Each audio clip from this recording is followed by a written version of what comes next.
When I was 6 years old, English wasn't my first language. So I would do whatever it took to learn, to roll my tongue a certain way, to sound like everybody else. And a specific memory I had of this was when we went on a field trip.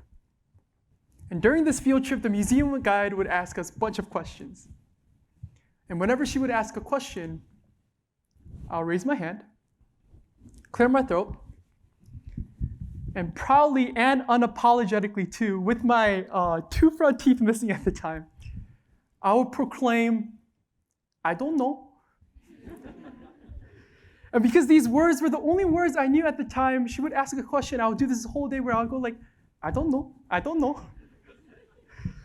And although this is rather an embarrassing memory of mine, and this is indeed a good laugh, I think there is something from that day that still remains within me today. My accent may have disappeared. I may not have to roll my tongue anymore, but one thing stayed.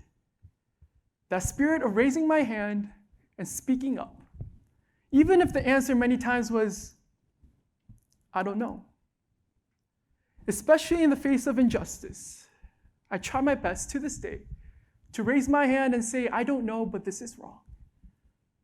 And something needs to be done. And this brings me back to my time in the Korean military that I want to share with you all today. In South Korea, every male citizen by law has to serve the military. And given that this is mandatory service, people from all different perspectives, all different backgrounds and personalities come together in one room. And because it's really a mixture of different types of people at every base, and these really young 19 to 20-year-olds are given different hierarchical powers, even within the same barracks, you can imagine bullying and power play are inevitable. And that is exactly what happened during my time in the military. There was a lot of abuse. 자살해. 죽었으면 좋겠다. Go kill yourself. Go hang yourself. Go cut yourself. These words were the words I heard every morning towards the 2 weaker soldiers in my barracks. Not only was there verbal violence, but there was often physical, where one time a soldier put another soldier inside a laundry machine and locked him there. And as embarrassing as this might sound, many times I turned my head the other way around. You know, many times I would pretend to read a book, sleep, not say anything, even when the kid was getting bullied right in front of me. You know, at times I would even consider joining in and bullying with the other kids just to fit in. And because at the time from an accident, I broke my sacromegaly on my lower back and my ankle, and I couldn't walk. As a patient, I just knew if I said anything, I would become the next target. I, for the lack of better words, stay silent. But there was something during this time that my mom told me, and I think she's watching this live stream. Let me share this with you. She said, I was on the phone with her. She said, as your mom, I'll support you in whatever decision you decide to make. Whether that's standing up for what's right or even joining in with your bullies, I'll support you. But do remember one thing. Whatever decision you decide to make, choose the one that you'll be proud of in front of your kids, your grandkids, years down the road. And let me take the time to say it here. And hopefully, my kids in the future can see this. I know it's being recorded. But it's this. I want to live a life that my kids can look up to, can be proud of in the future. And this life that I was living at the time, putting a book over my face, pretending like nothing was wrong, I wasn't alive. I don't know if you know how this feels, but if you ignore something wrong and you pretend like everything's okay, you feel disgusted. And I felt like I was stripping myself away from any sense of dignity, and that wasn't the type of father I wanted to be. No. Not especially after what my dad has shown me, no. So I made an investment. It's a small investment, but I made an investment. An investment to become someone that my kids can look up to, which was lift that book off my face, grab a pen and paper, and start writing. So what I did was I bought this 3x3 mini notepad. I named this notepad too. As cheesy as this might sound, I actually named it. I called it my justice note, and I will carry this justice note everywhere I go. And I just started writing. 10:05 a.m., you're so ugly, you look like an orphan. 15:04, they shove him to the ground. I would carry this justice note wherever I would go, and I would just keep writing in terms of detail, quote, date, time. I even remember hiding in the bathroom to write these down. But as I wrote and wrote and wrote, eventually I was caught by the other soldiers. And soon enough, that target changed to me. And as expected, I faced the consequences. One of the most difficult consequences I had to face was not receiving any food. And as an injured soldier, I had to walk down to the cafeteria, but because I couldn't walk down to the cafeteria, they often brought me food. But many times, they would be like, oops, I forgot, and come empty-handed. I was humiliated for not being physically able, ostracized, called names like 멧돼지, and for those who are not Korean, it means mat and pig in Korean. And one specific memory I had of this was when they shaved my head completely against my own will, just the day before I had to go see my parents. And I remember getting in the car to see my parents, and I had to take the beret off, and I had to see my mom, and she would smile. But you know, it's that kind of smile where there are tears, and she's trying her best not to cry. Yeah. And I remember as I had that notebook clenched in my hand, I asked myself, why am I doing this? Listen, I was just a broken back private. I also couldn't speak Korean that well, at least not as well as the other soldiers. I'm from the suburbs of Chicago, so I wasn't too good at Korean. So I asked myself, why am I doing this? Who was going to read this half Korean, half English report anyways? What was I getting from this? Because at the time, they didn't give me proper medical treatment for 2 months after I broke my back. Every night, I would cry. My body would scream. And this was the last thing I needed. I wanted to give up. I really wanted to give up. But just as I was about to give up, throw that justice note away, just remain silent again. This was when I remembered one thing that my good friend Eric said. Eric said, Matt, he has a much lower voice than I do, so it's like, Matt. He said, Matt, you don't need power to be powerful, so go make change. Let me say that again. He said, Matt, you don't need power to be powerful, so go make change. And I thought to myself, yes, I had a broken back. Yes, I had no influence in the barracks, and yes, I was just a private. But I did not need power to be powerful. I certainly did not need a title to continue fighting. So I believed him. I believed him and picked that pen back up again and just started writing. And I wrote. And eventually I wrote enough to compile them into an official report to the military police. And like Eric said, although I was a nobody in that military chain of command, that small report did go from one person to the next, one hierarchy to the other, and someone did eventually hear me.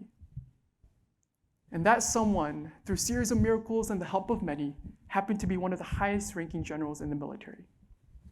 And from that point on, with the help of what was going on at the media at the time, and my documented evidence, that report did gain national attention within the military, creating national change within the laws and regulations. And one of the main changes you can now see is that you have to take a picture every time you send food to the injured soldiers, since they can't walk down to the cafeteria themselves, and the picture serves as an evidence. Stricter regulations on profanity, since, as you know, words are powerful. And finally, at my base, those involved in the incident were all exposed, transferred to different bases. And specifically, the 8 main bullies involved in this came forward and confessed.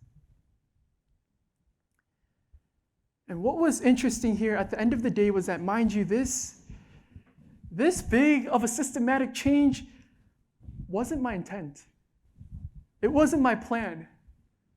I simply wanted to stop the go commit suicide every morning.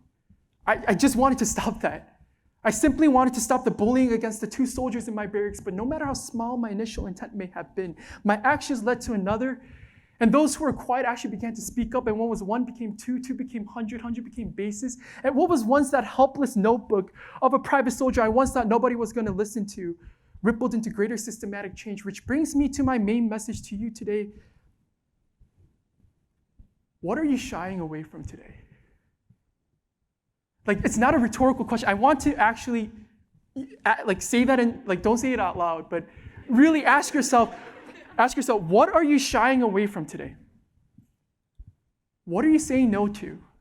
Staying quiet to because you think you can't make the change? I mean, yes, you're right. We are, at the end of the day, broken private soldiers in our very own ways. And yes, at the end of the day, we are small voices. So yes, we alone probably can't make great systematic change, but when did I ever say during this talk that you're alone in this? Because if there's one thing I learned from all of this experience is that once you do something, once you say something, someone will hear you, physically hear you. And once someone hears you, congratulations, you're not alone anymore. So what's stopping you? What is stopping you?